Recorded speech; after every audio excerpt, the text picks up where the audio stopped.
मैं बताता हूं पीछे, मैं बख्शूंगा नहीं।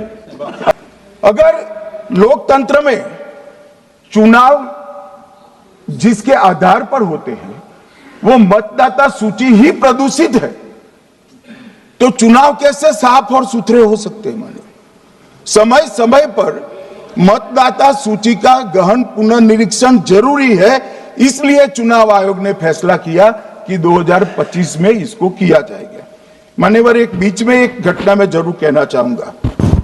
2010 में एक चुनाव आयुक्त महोदय ने निर्णय किया कि रिटर्निंग ऑफिसर को मतदाता सूची में से नाम काटने का अधिकार नहीं है, और उसके बाद से किसी की मृत्यु हुई तो भी नाम नहीं कटते थे, कोई एक क्षेत्र से दूसरे क्षेत्र में गया तो भी नाम नहीं कटते थे, एक व्यक्ति का ट्रांसफर हो गया तो कोयम्बटूर से वो शिमले चला गया, भारत सरकार का कर्मचारी है तो उसका नाम कोयम्बटूर में भी रहता था, शिमला में रहता था, क्योंकि 2010 में, मैं बताता हूं पीछे, मैं बख्शूंगा नहीं, आप चिंता मत करो, क्योंकि 2010 में एक व्यवस्था हुई कि किसी का नाम नहीं काट सकते, और उस वक्त भी कांग्रेस पार्टी की सरकार थी। तो एक गहन पुनर्निरीक्षण क्या है? मानिए, एक गहन पुनर्निरीक्षण है कि जिनकी मृत्यु हो गई उनके नाम कट जाए, जो 18 साल से बड़े हो गए उनके नाम जोड़ जाए, जो किसी भी प्रकार से 2 जगह मतदाता है उनके नाम कट जाए, और जो विदेशी नागरिक है उनको चुन चुन कर डिलीट किया जाए। ये गहन पुनर्निरीक्षण। और मैं आज इस मंच से, आपके माध्यम से इस सदन को कहना चाहता हूं, क्या कोई भी देश का लोकतंत्र सुरक्षित रह सकता है जब देश का प्रधानमंत्री और राज्य का मुख्यमंत्री कौन हो वो घुसपैठ ये तय करेंगे? मान्यवर, नहीं रह सकते। एक मतदाता का एक से ज्यादा जगह पर वोट होना चाहिए। मान्यवर, एक से ज्यादा जगह पर वोट होना चाहिए।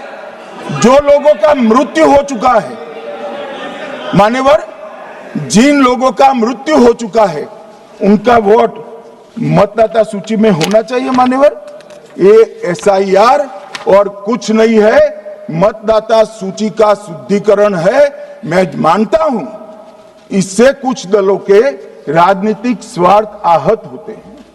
मुझे उन दलों के प्रति एक प्रकार से अनुकंपा भी है, क्योंकि देश के मतदाता तो वोट देते नहीं है, ये थोड़े विदेशी दे देते थे, वो भी चले जाएंगे। मगर मान्यवर, क्या हमने भारत के नाते निर्णय करना पड़ेगा कि इस देश की संसद को चुनने के लिए, राज्य की विधानसभा को चुनने के लिए विदेशी को वोट देने का अधिकार देना है या नहीं देना है? और मेरा मत है, मेरा विनम्र मत है मान्यवर, कि ये नहीं देना चाहिए।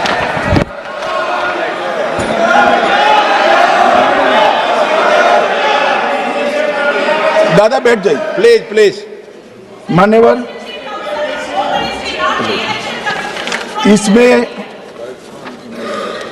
इसमें कानूनी स्थिति का प्रश्न नहीं है। अभी सांसद महोदया बोला कि इलेक्शन कमीशन का अधिकार नहीं है।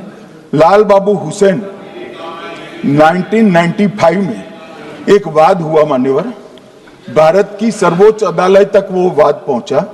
लाल बाबू हुसैन बनाम मतदाता रजिस्ट्रेशन ऑफिसर 1995 में इसका जजमेंट आया, और उसमें अदालत ने स्पष्ट कहा, देश की सर्वोच्च अदालत ने कहा, मैं नहीं कह रहा, जहां मतदाता का नाम दर्ज किया जाना है वहां रिटर्निंग ऑफिसर ये सुनिश्चित कर सकता है कि आवेदक भारत का नागरिक है या नहीं है।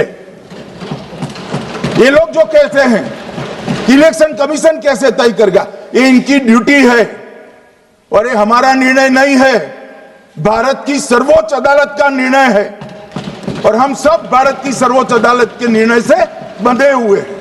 किसी को भी अगर वेरीफाई करना है तो लाल बाबू हुसैन बनाम मतदाता रजिस्ट्रेशन ऑफिसर 1995 का जजमेंट निकालकर मान्यवर दे दे। मान्यवर, विपक्ष के नेता राहुल गांधी जी ने 5 नवंबर 2025 को एक प्रेस कॉन्फ्रेंस में परमाणु बम फोड़ा। अब वो परमाणु बम के अंदर उन्होंने कहा कि हरियाणा में एक ही घर में 501 वोट पड़ गए।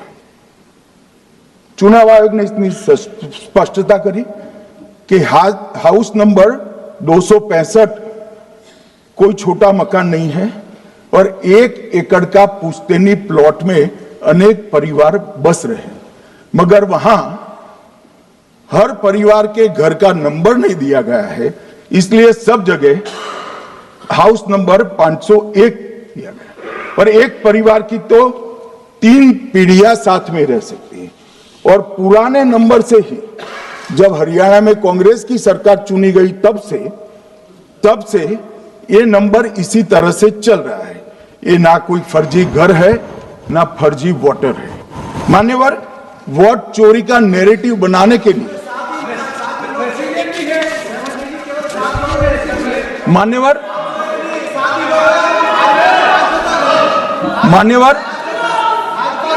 बिहार में भी मेरा भाषण पूरा हो जाने दो। नहीं, आप अभी पूरा भाषण नहीं, कई बार नाम आएगा।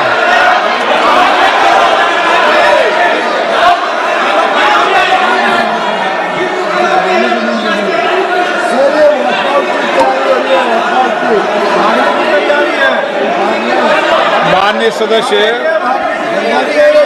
2 मिनट बैठिए, मैं कुछ बोलना चाहता हूं। 2 मिनट बैठिए, मैं एक मिनट। माननीय सदस्य, 1 मिनट। मान्यवर, मेरा विपक्ष के नेता से एक निवेदन है कि 2 मिनट सुन ले मुझे, बाद में उनको बोलने का मौका दीजिए। मान्यवर, 2 मिनट। मान्यवर, मेरा आपसे विनम्र निवेदन है, मैं आधी रात तक बैठने के लिए तैयार हूं, मुझे कोई आपत्ति नहीं। मेरा भाषण समाप्त हो जाए। अरे सुनिए ना भाई, सुनो ना, 2 बड़े बोलते हैं तब बीच में नहीं बोलते। मान्यवर, मेरा भाषण समाप्त हो जाए। प्लीज नहीं। मान्यवर, मेरा भाषण समाप्त हो जाए बाद में, इसमें जितने भी मुद्दे विपक्ष के नेता खड़े करेंगे, मेरी मर्यादा में इसका जरूर जवाब दूंगा, मुझे कोई आपत्ति नहीं। मेरा विनंती इसलिए है मान्यवर,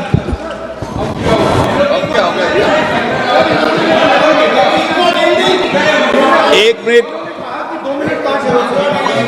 उनको पूरी बात करने दें। हाँ। मान्यवर, मेरा विनंती भी मान्यवर, नो प्लीज डिबेट नहीं करते बैठे। मान्यवर, मेरा विनंती इसलिए है कि शायद वो जो मुद्दा खड़ा करना चाहते हैं उसका जवाब मेरे आगे भाषण में आ जाएगा तो मुद्दा ही नहीं बचेगा, इसलिए मैं कह रहा हूं मुझे पूरा सुन लिया जाए।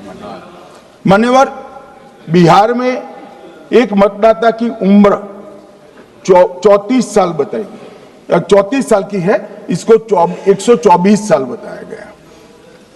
सच था कि इसमें उम्र 124 बार छपी थी।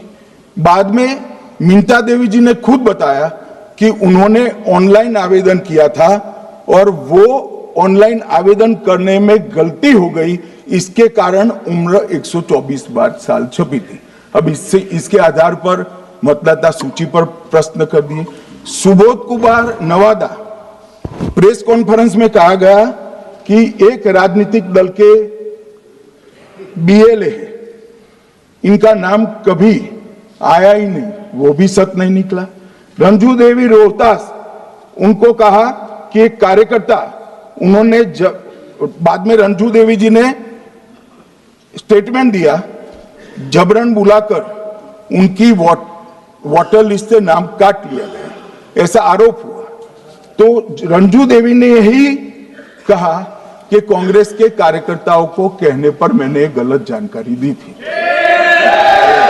मान्यवर, ये जो प्रेस कॉन्फ्रेंस हुई और उसने जिस प्रकार का देश में माहौल बनाया, चलो ये तो मैंने आरोप जो लगाए थे और सत्य क्या है कहा, मगर मैं विपक्ष के नेता ने जो प्रेस कॉन्फ्रेंस में कहा कि मतदाता सूची ठीक नहीं है, इसको सुधार करना चाहिए, तो भाई गहन पुनर्निरीक्षण क्या है, एसआईआर क्या है, मतदाता सूची का सुधार करने की प्रक्रिया है, और वो कर रहे हैं तो भी विरोध कर रहे हैं, पुरानी मतदाता सूची कर रहे हैं तो भी विरोध कर रहे हैं। भाई मतदाता सूची पुरानी हो या नहीं, आपका हारना तय है, ये मतदाता सूची से नहीं होता। मान्यवर, उन्होंने कहा, अपने लॉजिक के समर्थन में कहा कि भारतीय जनता पार्टी को कभी एंटी इनकम्बेंसी का सामना नहीं करना पड़ता।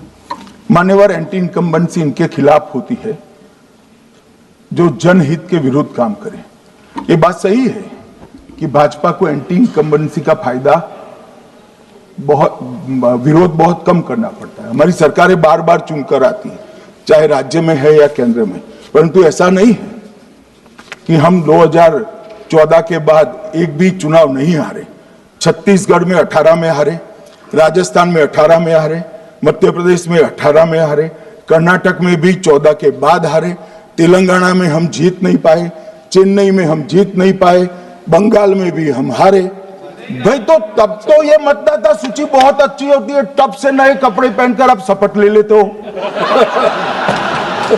उस वक्त मतदाता सूची का विरोध नहीं करते हो, और जब मुंह की पटखनी पड़ती है बिहार की तरह, तब मतदाता सूची का विरोध करते हो। माननीय, दोहरे मापदंड नहीं चलेंगे लोकतंत्र में। जब आप जीतते हो तब चुनाव आयोग महान है, जब आप हारते हो तो चुनाव आयोग निकम्मा है, बीजेपी का कहने पर चलता है। जब आप जीतते हो मतदाता सूची अच्छी है, मतदाता सूची अच्छी है, और जब आप हारते हो तो मतदाता सूची खराब है। मान्यवर, मुझे कोई आपत्ति नहीं, इस प्रकार का भ्रांति फैलाए तो फैलाए, मेरा दायित्व है कि इस देश की जनता को एक ड्यूअल स्टैंडर्ड की जानकारी देना, जो मैं आज इस सदन में खड़े होकर दे रहा हूं। मान्यवर, आगे पर भी मैं इस विषय को कहूंगा, और ढेर सारे आरोपों के मेरे पास जवाब है। जो 3 प्रेस कॉन्फ्रेंस में, एक सादा प्रेस कॉन्फ्रेंस, एक एटम बम वाला प्रेस कॉन्फ्रेंस, एक परमाणु बम वाला, ये तीनों में क्या हुआ, इसके सारे जवाब मेरे पास है। मान्यवर, अब ये कहते हैं कि 2-2 जगह है, 2-2 जगह मतदाता है। मान्यवर, किन किन लोगों के 2-2 जगह मतदाता में, इसमें जिनके नाम 2 जगह रजिस्टर्ड है उसका दोष नहीं निकालता मैं, क्योंकि एक जगह से कोई व्यक्ति दूसरी जगह गई तो 2010 के बाद इसको डिलीट करने का अधिकार आरओ के पास से ले लिया गया। इसके कारण ये विसंगतियां खड़ी हुई है। किसके हैं? श्री प्रशांत किशोर जी के 2 जगह मतदाता है, पवन खेरा जी का भी है, तेजस्वी यादव का स्वयं का है, टी सिद्दीकी एनआईसी केरल के नेता का है, मान्यवर संजय सिंह आप पार्टी के नेता के हैं, एक किशोरी पेडनेकर यूबीटी शिवसेना के हैं, इनका भी है। मान्यवर, सामान्य गलतियां हैं, क्योंकि एक नियम आ गया, जिसका जब वोट काटने का जिसका अधिकार है उसको रोक लिया गया, तो आरओ वोट काट नहीं सकता था, इसलिए 2 जगह रह गए। अब वो ही एक गहन पुनर्निरीक्षण से सुधरना है।